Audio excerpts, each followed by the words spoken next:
오늘은 구역장, 부구역장 헌신 예배로 드립니다. 가을이 시작되면서 구역 모임도 함께 개강을 했습니다. 하반기 구역 모임을 시작하면서 우리는 하나님 앞에서 헌신을 다짐해 봅니다. 말씀을 준비하면서 어떠한 본문을 선택할까 잠깐 고민하는 시간을 가졌습니다. 구역장, 부구역장 헌신 예배니까 새로운 본문을 선택할까 아니면 그동안 진행했던 요한계시록 본문을 설교할까 생각해 보았습니다. 그러는 중에 오늘날 우리가 신앙생활을 하고 구역 모임을 하는 이 시대 자체가 바로 마지막 때이기 때문에 그래서 저는 이러한 상황에 걸맞는 계시록 본문을 다시금 선택하게 되었습니다. 이 시간 하나님으로부터 구역장, 부구역장의 직분을 받은 성도로서 이 마지막 때에 우리는 어떻게 헌신을 다짐해야 하고 어떠한 믿음과 마음가짐으로 주어진 사명을 감당해야 하는지 말씀을 중심으로 함께 생각해 보기를 원합니다. 우리가 사는 이 세상에는 악이 존재합니다. 성경에서는 악에 속한 세력들이 이 세상을 미혹하고 교회를 핍박하는 존재라고 알려줍니다. 실제로 많은 사람들은 악한 세력들의 역사로 말미암아 잘못된 길을 선택하기도 합니다. 그리고 믿는 자들은 악한 세력들의 공격으로 인해서 큰 어려움과 고난을 겪기도 합니다. 이와 같은 악의 세력들의 역사 속에서 많은 신앙인들은 하나님 앞에서 이런 질문을 품어왔습니다. 하나님, 어떻게 이 세상에는 하나님을 알지 못하는 악인들이 저렇게 형통한 삶을 누리면서 살 수 있습니까? 하나님, 분명 이 세상은 하나님께서 주관하시고 다스리시는데 왜 저런 악인들이 아무렇지도 않게 저렇게 활동할 수 있을까요? 그리고 하나님, 주님은 거룩하신데 어떻게 이 세상에 이와 같은 악이 존재할 수 있습니까? 많은 신앙인들은 악의 세력들의 존재와 그들의 활동을 바라보면서 주님 앞에 의문을 품기도 했습니다. 고통 중에 부르짖으면서 하나님께 질문을 던져보기도 해요. 그리고 많은 신앙인들은 악의 세력들의 활동으로 말미암아 낙심하기도 하고 좌절을 경험하기도 합니다. 하나님이 살아계시는데 왜 이 세상에 악이 존재하는가? 하나님이 통치하시는데 왜 악의 세력이 저렇게 형통할 수 있는가? 많은 사람들은 이러한 질문에 대한 해답을 찾기 위해서 많은 연구를 합니다. 성찰도 합니다. 그리고 다양한 신학의 학문들도 공부합니다. 하지만 이 세상 그 누구도 악이 왜 존재하는지, 왜 악인들이 이처럼 형통할 수 있는지에 대한 명확한 대답을 내리지는 못했습니다. 왜냐하면 이 모든 일을 우리가 연구하고 성찰하고 파악하려고 할수록 인간의 유한한 지혜로는 다 알 수가 없는 미지의 영역임을 깨닫게 되기 때문입니다. 다시 말해서 이 모든 일들은 오직 하나님만 완전하게 아시는 영역에 속한다는 말씀입니다. 하지만 우리가 성경을 읽을 때에 분명하게 알 수 있는 사실은 이 세상의 악의 세력들은 결국에는 종말을 맞이한다는 것입니다. 이 세상의 악의 세력들은 완전히 멸망을 당한다는 거예요. 그뿐만 아니라 악의 우두머리라 할 수 있는 사탄도 하나님의 심판으로 말미암아 멸망을 당한다고 말씀하고 있습니다. 그런데 오늘 본 말씀 보면은 악의 우두머리라 할 수 있는 사탄이 하늘의 천사에게 붙잡혀가지고 1000년이라는 이 제한된 시간 동안 무저갱이라는 곳에 갇히게 된다 말씀하고 있습니다. 여기서 무저갱이 무슨 뜻일까요? 무저갱이라는 이 용어는 바닥이 없는 구덩이라는 뜻이 있습니다. 바닥이 없는 구덩이, 영원한 구덩이 이런 의미가 있거든요. 여러분 한번 사탄이 천사에게 잡혀가지고 무저갱에게 던져지는 장면을 한번 상상해 보시기 바랍니다. 되게 모양 빠지는 장면 아닙니까? 악의 우두머리를 할 수 있는 사탄이 그냥 천사에게 붙잡혀서 던져지는 거예요. 얼마나 모양 빠지는 장면이에요. 그래도 사탄이라는 존재가 명색이 악의 세력의 우두머리입니다. 그런데 그러한 사탄이 하나님의 천사의 손에 의해서 아무 힘도 못 쓰고 무정행에 갇히고 말았습니다. 이 장면이 우리에게 보여주는 것이 무엇일까요? 사탄이라는 존재가 아무리 강력하다 할지라도 결국에는 하나님의 손바닥 안에 있다는 사실입니다. 본문에서 3절을 계속 보게 되면은 감옥에 갇힌 사탄은 1000년이라는 기간 동안 이 세상에서 아무것도 하지 못합니다. 그렇다면 사탄이 무정행에 갇혀 있는 1000년의 시간 동안에 이 세상에서는 어떤 일이 벌어질까요? 오늘 본문 말씀 4절을 보게 되면은 사도 요한이 이렇게 말하고 있어요. 사탄이 결박되어 있는 그 1000년이라는 시간 동안에 이 땅에 1000년 왕국이 도래하게 될 것이다 말씀하고 있습니다. 여기서 1000년 왕국이 무엇일까요? 1000년 왕국은 성도들이 예수님과 함께 1000년 동안 왕노릇하는 나라를 의미합니다. 다시 말해서 사탄이 무적행에 갇혀 있는 동안의 성도들은 예수님과 함께 왕 같은 존재로서 온 세상을 다스리고 통치하게 된다는 말씀입니다. 여러분, 성경은 예수님을 믿는 성도를 가리켜서 왕 같은 존재라고 계속해서 강조하고 있어요. 우리 모두가 왕 같은 존재라고 강조하고 있습니다. 우리가 믿든지 안 믿든지 성경에 그렇게 써 있습니다. 이 자리에 함께한 저와 여러분은 주님과 함께 왕 노릇을 하는 존재, 왕 같은 제사장이라는 사실을 늘 기억하면서 살아야 할 줄로 믿습니다. 그런데 우리는 여기서 잠깐 본문에 등장하는 1000년 왕국이 어떤 개념인지를 생각해 보길 원합니다. 작은 성경 공부를 좀 한다고 생각하시면 될 것 같아요. 분명 오늘 본 말씀인 요한계시록에서는 마지막 때가 되면 반드시 1000년 왕국이 도래하게 될 것임을 소개하고 있거든요. 그런데 본문에는 이 1000년 왕국이 정확하게 어느 시점에 임하는지에 대해서는 그 부분이 기록되어 있지는 않습니다. 그래서 많은 신학자들은 이 부분에 대해서 연구를 해요. 이 1000년 왕국이 언제 임하는지에 관해서 연구를 하면서 다양한 가설들을 만들기도 했습니다. 한번 여러분 들어보셨는지 모르겠는데 이 가설들이 대표적으로 총 3가지예요. 첫 번째는 전천년설. 들어보셨습니까? 분위기가 되게 침묵이 흐르고 있네요. 전천년설이라는 게 있고요. 두 번째는 후천년설이 있습니다. 그리고 마지막에는 무천년설이 있습니다. 그리고 이 3가지 학설이 또 세분화되어서 무슨주의 전천년설, 무슨주의 후천년설이라고 하는 그런 내용들로 또 나눠져요. 하지만 이 시간에는 굳이 그 자세한 개념까지는 다룰 필요가 없을 것 같고 1000년 왕국에 대한 대표적인 개념이라 할 수 있는 전천년설, 후천년설, 그리고 무천년설이라고 하는 개념에 대해서 한번 생각해 봤으면 좋겠습니다.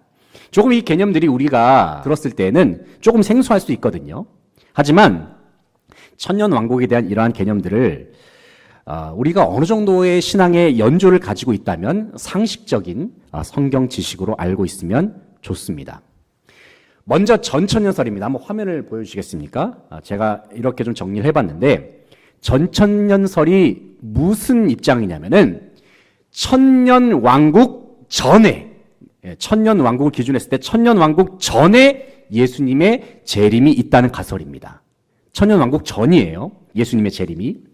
이러한 관점에서 본다면은 예수님께서는 1000년 왕국 전에 재림을 하셔서 이미 온 세상을 심판하시고 사탄을 결박해 놓으십니다.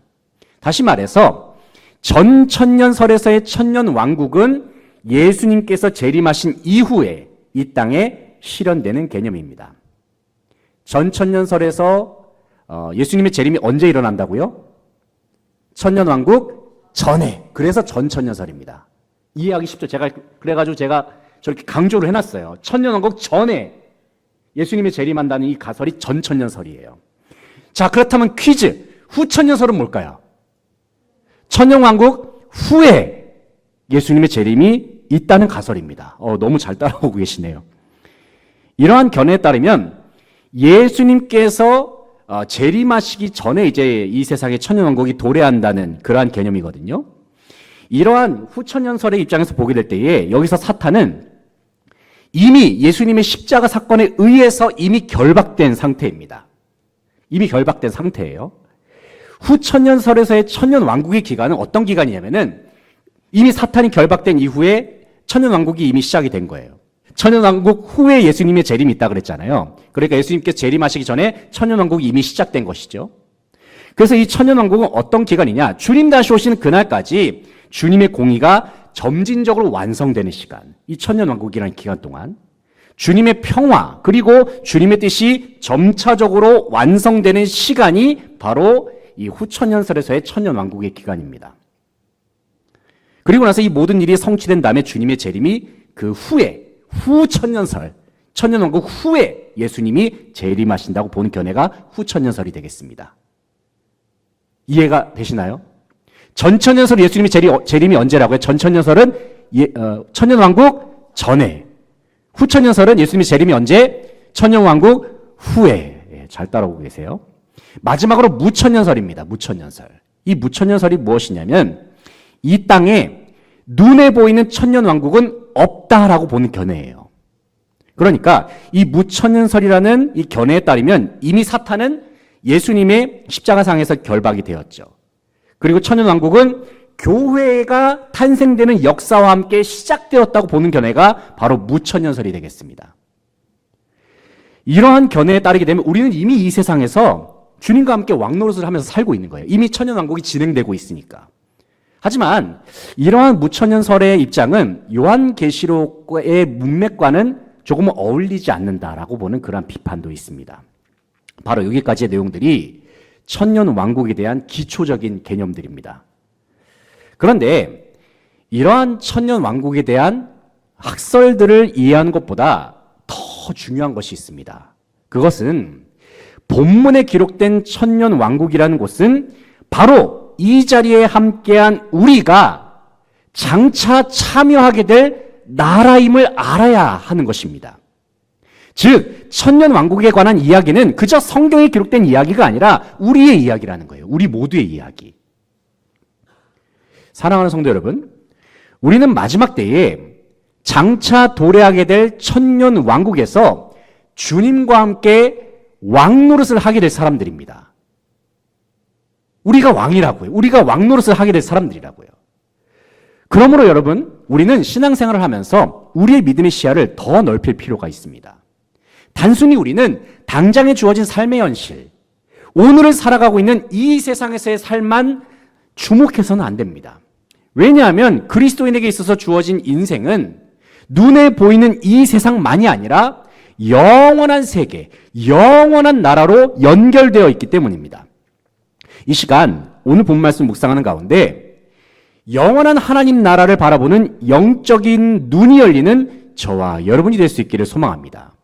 그래서 마지막 때를 지나는 가운데 교회를 섬기고 구역을 섬기는 우리 모두가 무엇을 바라보고 어떠한 말씀을 기억하면서 주어진 사명을 감당하기로 다짐해야 하는지 이 시간 말씀을 중심으로 함께 생각해 보길 원합니다. 첫째는 천년왕국의 성도들은 참으로 존귀한 존재들입니다. 한번 같이 읽어보겠습니다. 시작. 천년왕국의 성도들은 참으로 존귀한 존재들입니다. 6절을 같이 한번 읽어보겠습니다. 6절 시작. 이 첫째 부활에 참여하는 자들은 복이 있고 거룩하도다. 둘째 사망이 그들을 다스리는 권세가 없고 도리어 그들이 하나님과 그리스도의 제사장이 되어 천년 동안 그리스도와 더불어 왕노릇하리라. 아멘. 6절을 보시면 이 첫째 부활에 참여하는 자들은 복이 있고 거룩하도다. 둘째 사망이 그들을 다스리는 권세가 없고 말씀하고 있어요. 여기서 첫째 부활에 참여하는 자들이 나오죠. 첫째 부활에 참여하는 자들. 이들이 누구냐면 예수님과 함께 천년 동안 왕노릇을 하는 모든 성도들을 지칭하는 것입니다. 이 첫째 부활의 의미는 여러 관점이 있지만 쉽게 말씀을 드리면 예수 그리스도로 말미암아 영생을 누리는 것 그 자체가 첫째 부활이라 할 수 있겠습니다.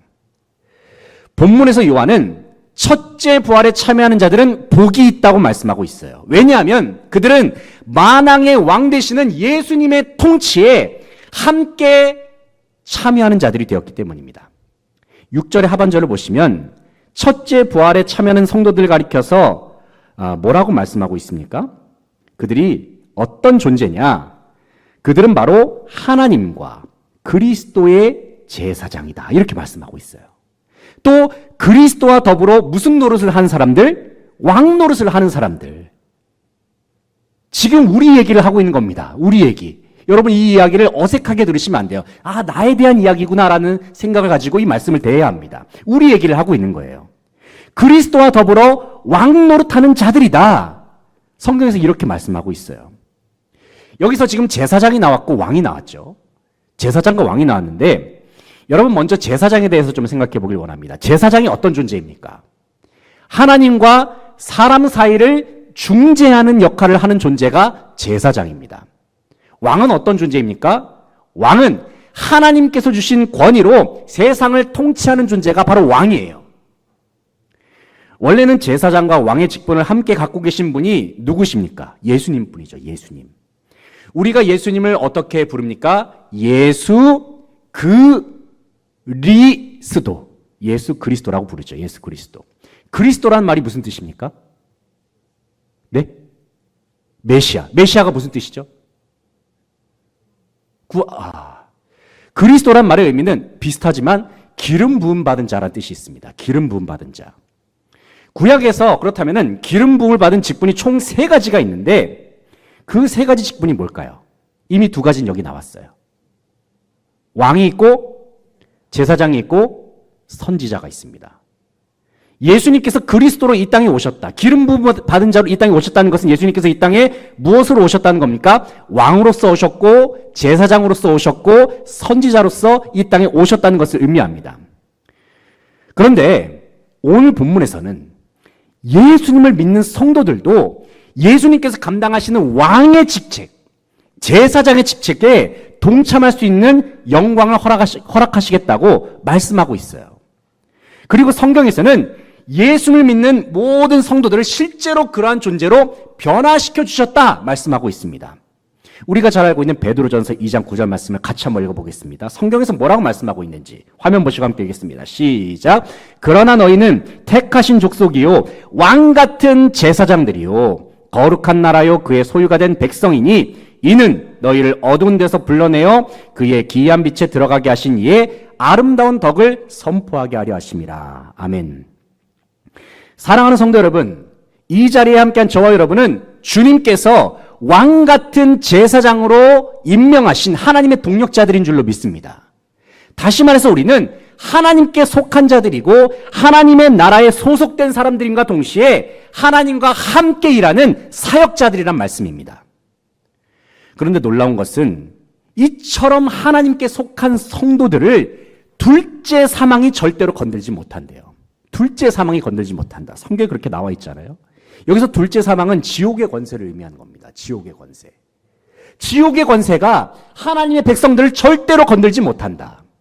왜냐하면 하나님께 속한 성도들은 지옥이랑은 아무런 상관이 없는, 아무런 영향을 받을 수 없는 그러한 존재들이 되었기 때문입니다. 바로 이런 점에서 왕 같은 제사장인 저와 여러분은 정말로 말할 수 없이 존귀한 자들이라고 말할 수 있습니다. 우리는 존귀한 자들입니다. 하나님께서 그렇게 세우셨기 때문에. 특별히 우리가 하반기에 구역 모임을 진행할 때에는 우리 각자가 하나님께서 왕 같은 제사장으로 세워주신 존귀한 존재라는 사실을 기억하면서 모임에 임할 수 있길 바랍니다. 한번 이 시간 옆 사람에게 이렇게 인사하겠습니다. 당신은 존귀한 사람입니다. 시작. 아멘. 한 번 더 인사를 할게요. 당신은 왕 같은 제사장입니다. 시작. 네, 아멘. 성경이 그렇게 말씀하고 있어요. 우리가 그만큼 존귀한 자들이에요. 서로의 모습 속에 보이는 하나님의 형상을 바라보면서 주님의 아름다운 덕을 선포하고 나눌 수 있는 우리의 모든 구역이 되기를 소망합니다. 둘째는 성경에서 이러한 장면을 우리에게 보여주세요. 사탄이 최종적으로 불못에 던져진다. 한번 두 번째를 같이 한번 읽어볼까요? 시작. 사탄은 최종적으로 불못에 던져질 것입니다. 10절을 같이 한번 읽어보겠습니다. 10절 시작. 또 그들을 미혹하는 마귀가 불과 유황못에 던져지니 거기는 그 짐승과 거짓 선지자도 있어 세세토록 밤낮 괴로움을 받으리라. 아멘.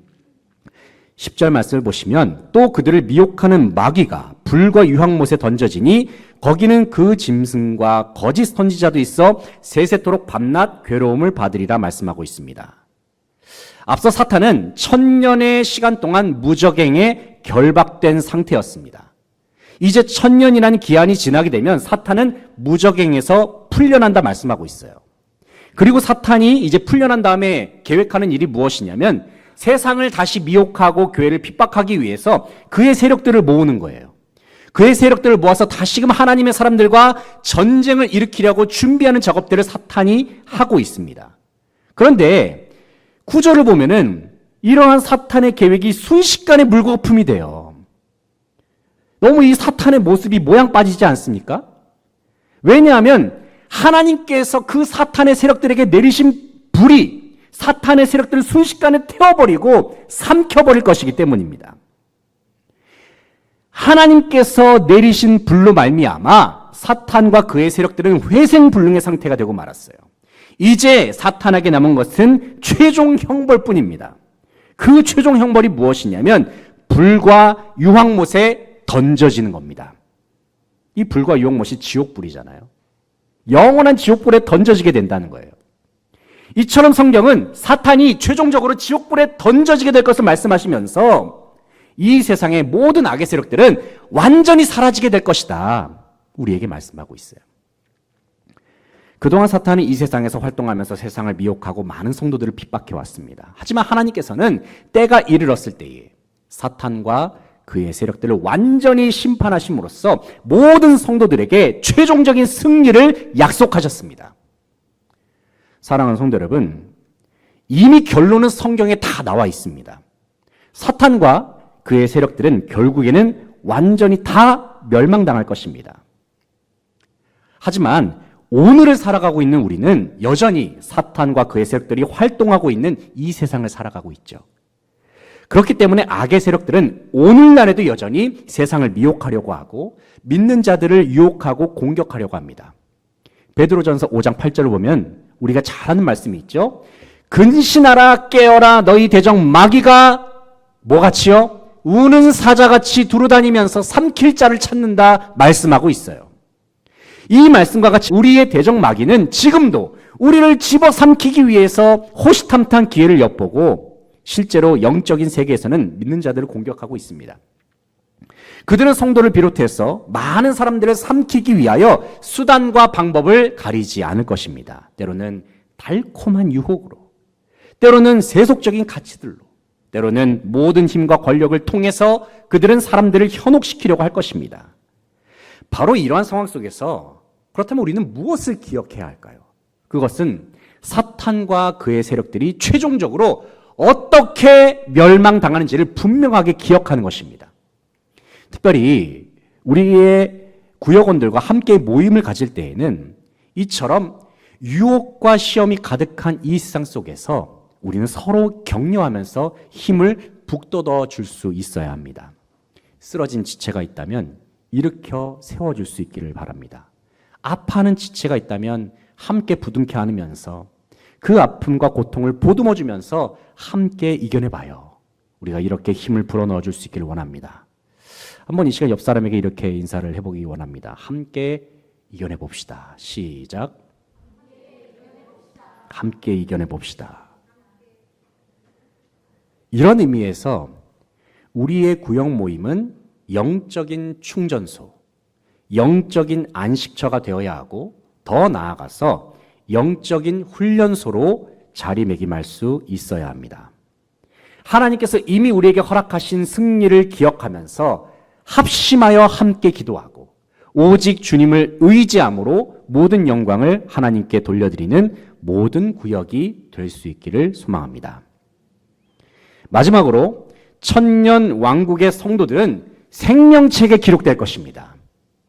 함께 읽어보겠습니다. 시작. 천년 왕국의 성도들은 생명책에 기록될 것입니다. 11절 12절 말씀 같이 한번 읽어보겠습니다. 11절 12절 시작. 또 내가 크고 흰 보좌와 그 위에 앉으신 이를 보니 땅과 하늘이 그 앞에서 피하여 간데 없더라. 또 내가 보니 죽은 자들이 큰 자나 작은 자나 그 보좌 앞에 서 있는데 책들이 펴 있고 또 다른 책이 펴졌으니 곧 생명책이라. 죽은 자들이 자기 행위를 따라 책들에 기록된 대로 심판을 받으니. 아멘. 방금 읽은 말씀을 보면 흰 보좌에 앉으신 예수님께서 모든 사람들을 심판하시는 장면이 묘사되고 있습니다. 그런데 12절을 보니까 흰 보좌 앞에는 죽은 자들이 서 있어요. 그들 앞에는 두 가지 종류의 책이 놓여 있습니다. 그 중에 하나는 생명책입니다. 또 다른 하나는 죽은 자들의 행위가 기록된 책입니다. 본문에 기록된 생명책은 무엇을 의미할까요? 이 생명책은 예수 그리스도를 나의 주님, 나의 구주로 믿고 주님을 마음에 영접한 자들의 이름이 적혀 있는 책입니다. 반면에 죽은 자들의 행위가 기록된 책에는 예수님과 상관없는 사람들이 저지른 죄악의 목록들이 하나도 빠짐없이 기록이 되어 있습니다. 이 장면이 우리에게 주는 메시지가 무엇입니까? 한마디로 말해서 하나님께서는 이 세상 모든 사람들이 행했던 죄악과 행위들을 다 아신다는 겁니다. 하지만 동시에 모든 것을 다 아시는 하나님께서 모르시는 것이 있습니다. 그것은 예수 그리스도를 믿는 성도들의 죄, 예수 그리스도를 마음에 모신 그리스도인의 허물은 하나님께서 알지 않으십니다. 왜냐하면 예수님을 믿는 성도들의 모든 죄는 이미 주님의 십자가의 보혈로 완전히 깨끗하게 되었기 때문입니다. 그리고 예수님을 믿어서 죄 문제가 해결된 성도들은 한 명도 빠짐없이 모두 다 하늘의 생명책에 그 이름이 기록된 존재가 되었습니다. 사랑하는 성도 여러분, 이 자리에 함께한 저와 여러분의 이름이 생명책에 기록되어 있음을 믿으십니까? 정말로 믿으십니까? 여러분의 이름이, 나의 이름이, 우리 모두의 이름이 생명책에 기록되어 있음을 믿으십니까? 분명 장차 세상의 마지막 때가 다가오면 우리 모두는 다 주님의 심판대 앞에 서게 될 것입니다. 그때 여러분은 그 심판대 앞에 놓여 있는 생명책에 우리의 이름이 새겨져 있다는 사실을 우리가 확신한다고 한다면 우리는 그 심판대 앞에서 우리가 하나님을 찬양하고 나를 구원하신 하나님 앞에 우리가 감격하면서 감사의 노래를 올려드려야 할 것입니다. 이 시간 한번 옆 사람에게 이렇게 인사를 해보기 원합니다. 생명책에 당신의 이름이 기록되었다면서요? 이렇게 한번 인사해 보겠습니다. 시작. 생명책에 당신의 이름이 기록되었다면서요? 어디서 이런 소식이 들렸는지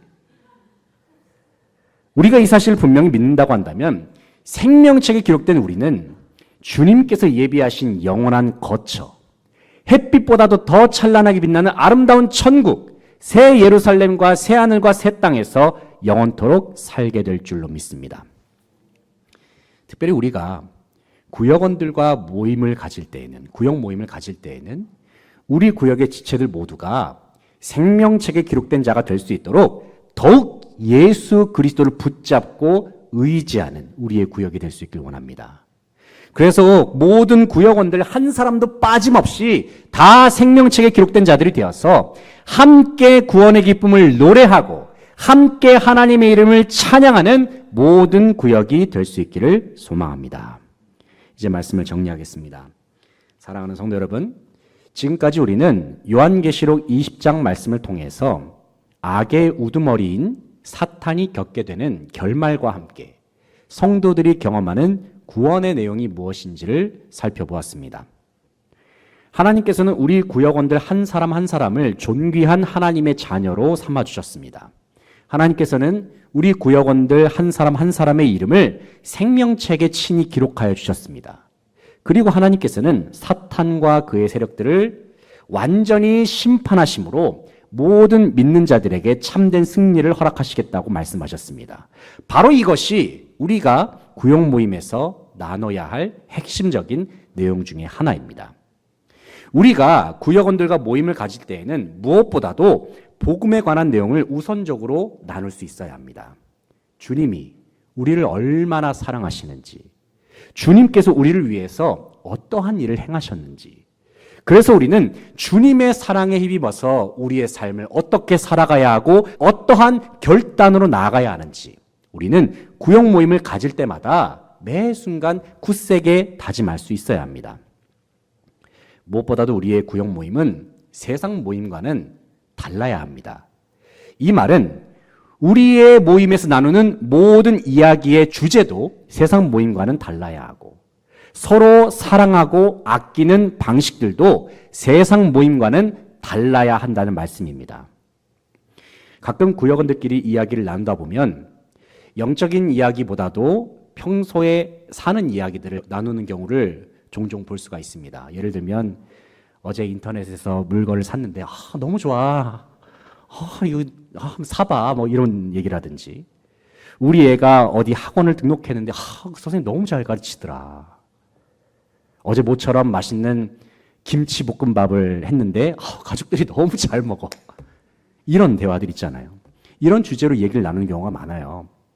물론 이런 주제의 이야기도 친교를 나누는 데는 필요한 부분 중에 하나입니다. 하지만 우리가 적어도 구역 모임으로 모이고 성도 간에 함께 시간을 보내면서 우리가 구역 모임으로 만남을 갖는다고 한다면 우리의 대화의 대부분의 주인공은 누구여야 합니까? 하나님이어야 하죠. 하나님께서 하신 일들, 또 우리의 대화의 많은 주제는 하나님께서 내 삶 속에 행한 일에 더욱 집중이 되어야 할 줄로 믿습니다. 마지막 때를 살아갈수록 세상은 점점 더 악해지고 있습니다. 그리고 믿는 자들을 향한 세상의 유혹과 시험은 점점 심해지는 것처럼 보이기도 합니다. 하지만 그럼에도 불구하고 우리는 이 모든 고난과 어려움을 능히 이겨낼 수 있습니다. 왜냐하면 우리 곁에는 우리와 함께 하시고 우리를 돌보아 주시는 하나님이 계시기 때문입니다. 그리고 우리의 곁에는 우리와 함께 믿음의 길을 걸어가는 동력자들, 특별히 우리의 구역원들이 있기 때문입니다. 이 시간 구역장, 부구역장 헌신 예배를 드리는 가운데 다시 한번 우리 모두가 한 마음이 되어서 주님을 예배하고 서로를 세우는 일에 다 함께 헌신하기로 다짐하는 저와 여러분 되시기를 소망합니다. 그래서 힘들고 어려운 이때에 주님께서 허락하신 힘과 능력으로 맡겨진 사명을 잘 감당하고 또 주님께서 예비하신 승리를 취하고 다 함께 누릴 수 있는 모든 수지광성의 성도들, 특별히 모든 구역원들이 될 수 있기를 간절히 바라고 소망합니다. 기도하시겠습니다. 하나님 아버지 감사합니다. 요한계시록 20장 말씀을 통해서 우리가 구역원으로서 또 구역장, 부구역장으로서 우리가 어떠한 내용을 다짐해야 하는지 우리가 함께 말씀을 중심으로 생각해 보았습니다. 마지막 때를 살아가는 이때에 하나님께서 우리를 얼마나 존귀하게 여기신가를 우리가 기억하게 하시고 또 이 세상에 온갖 시험과 환난을 제공하는 이 악의 세력들이 어떻게 멸망당한지를 기억하게 하시고 우리가 이러한 사실들을 통해서 더욱 주님을 의지하고 바라보기로 결단하는 우리의 모든 구역들이 될 수 있도록 주님께서 성령의 충만한 은혜를 더하여 주시기를 소망합니다. 특별히 우리를 생명책에 기록하여 주신 하나님 아버지의 극진하신 사랑을 우리가 함께 모이는 그 순간마다 날마다 찬양케 하시고 아버지 하나님 주님을 찬양하는 우리의 구역, 주님을 이전보다 더욱 뜨겁게 사랑하는 우리의 구역이 되어서 우리의 모든 사역과 우리의 모든 모임을 통하여 주님 앞에 큰 영광을 돌려드리는 모든 성도들, 모든 구역들이 다 되게 하여 주시옵소서. 주님께 감사드리며 예수 그리스도의 이름으로 기도합니다. 아멘.